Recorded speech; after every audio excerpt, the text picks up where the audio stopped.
Welcome back. And joining me now is Democratic Senator Amy Klobuchar of Minnesota. Senator Klobuchar, welcome back to Meet the Press. Thanks, Kristen.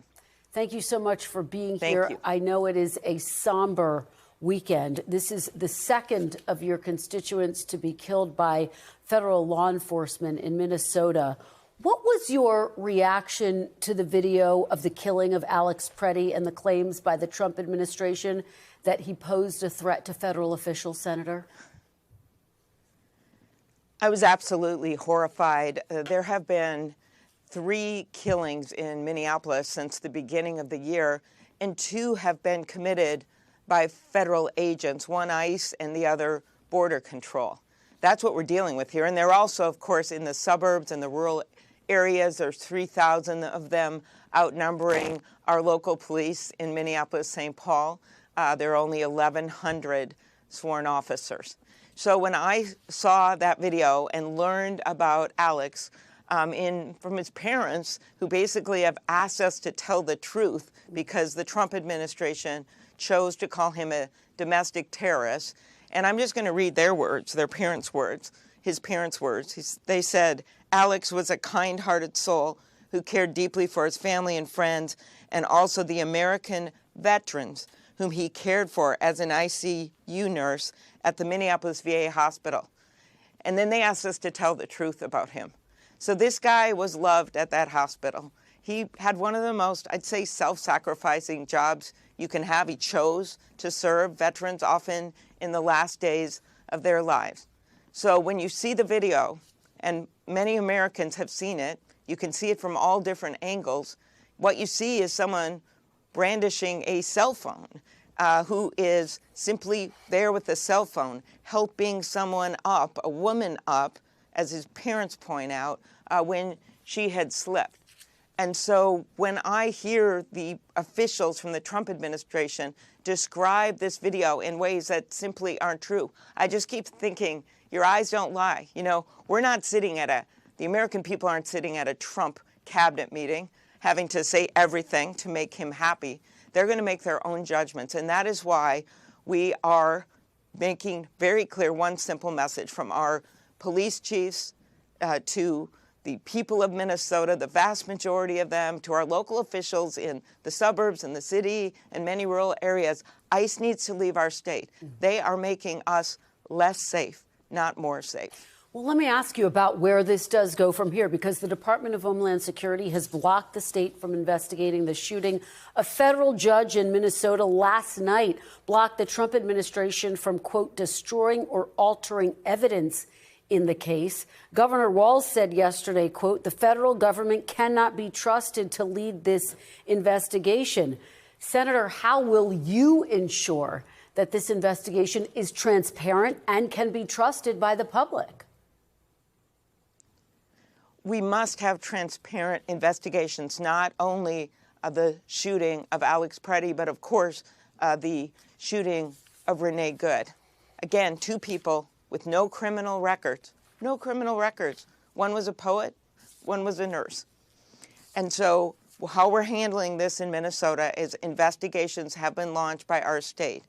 In the case of Alex Pretti, the Minnesota Bureau of Criminal Apprehension, which is a group of seasoned professionals, not political. In fact, a Republican legislator has just made a statement defending that agency.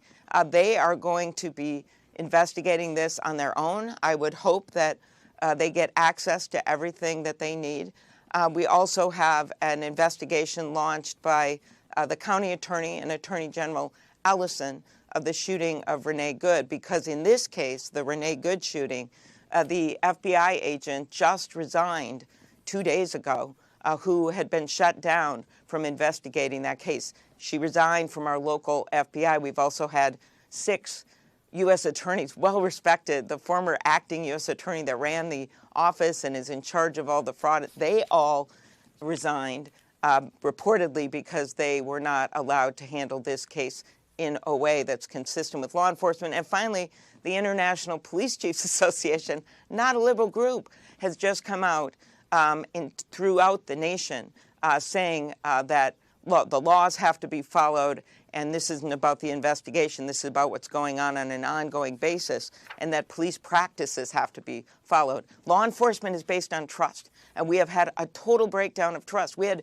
50,000 peaceful protesters, I was with them, that marched without a problem. And then you have a guy with a cell phone who's killed by 6 federal agents the next morning. Senator, let me ask you, because you are calling for ICE to leave Minnesota. As you know, some Democrats are going so far as to call for abolishing ICE. Would you go that far? Do you think that ICE should be abolished altogether? How do you see it? We're always going to have some immigration enforcement in this country and border control. I think most Americans believe that. But the way that this agency has been functioning is completely against every tenet of law enforcement. So before us right now, we have a bill about funding them, giving them more money. I'm not voting for that, and I didn't vote for tripling their budget over this summer. Their budget went to $75 billion more. They're now bigger than the FBI. And when they're killing 2 constituents in my state, and they're taking 2-year-olds out of the arms of their mom, and they are taking an elder Hmong man out of his house and putting him out there in his underwear and then figuring out they have the wrong man. No, I am not voting for this funding. And what could we do to overhaul them? Oh, let me start. New leadership, stopping these surges across the country, not just in my state. Training them like they were supposed to be trained, not just 47 days, which the president picked out because he's the 47th president. Mandatory body cameras, stopping ramming into people's houses without a judicial warrant, and I could go on.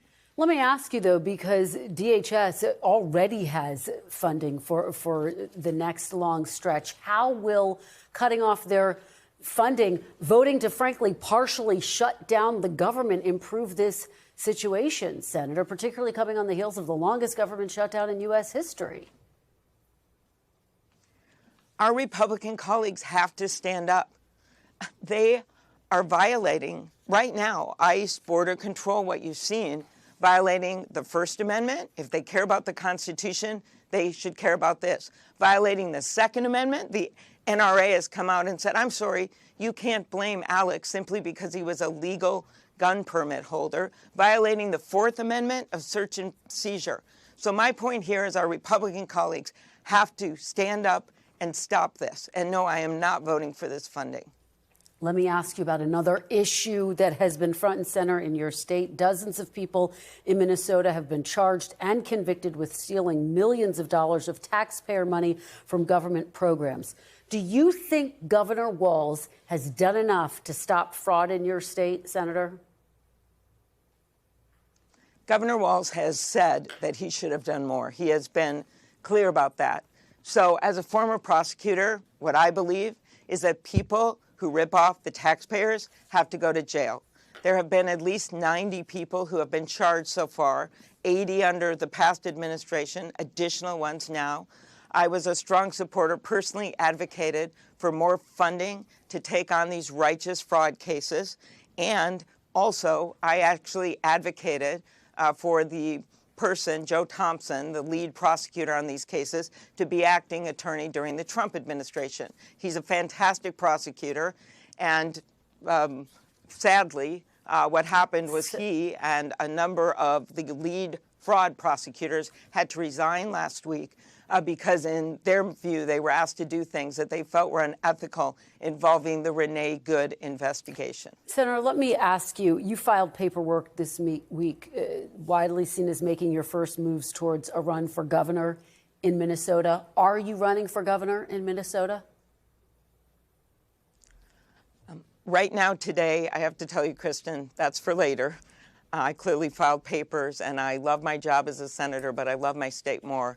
I am focused on one thing, and that is getting ICE out of our state. There is no time for politics right now. There is only time for that. Let me ask you this. How, if you do run, how would you address the fraud differently than Governor Walz did? Two things. One, I've mentioned, and that is that As a prosecutor, I believe that people have to go to jail when they take and rip off taxpayers. That is number one, paramount. You can't have people doing that. Number two, we have to change the state systems clearly so there's a better process in place immediately so this kind of thing can never happen again. All right, Senator Amy Klobuchar, thank you so much for joining us. We really appreciate it. Thank you. We thank you for watching, and remember, stay updated on breaking news and top stories on the NBC News app or watch live on our YouTube channel.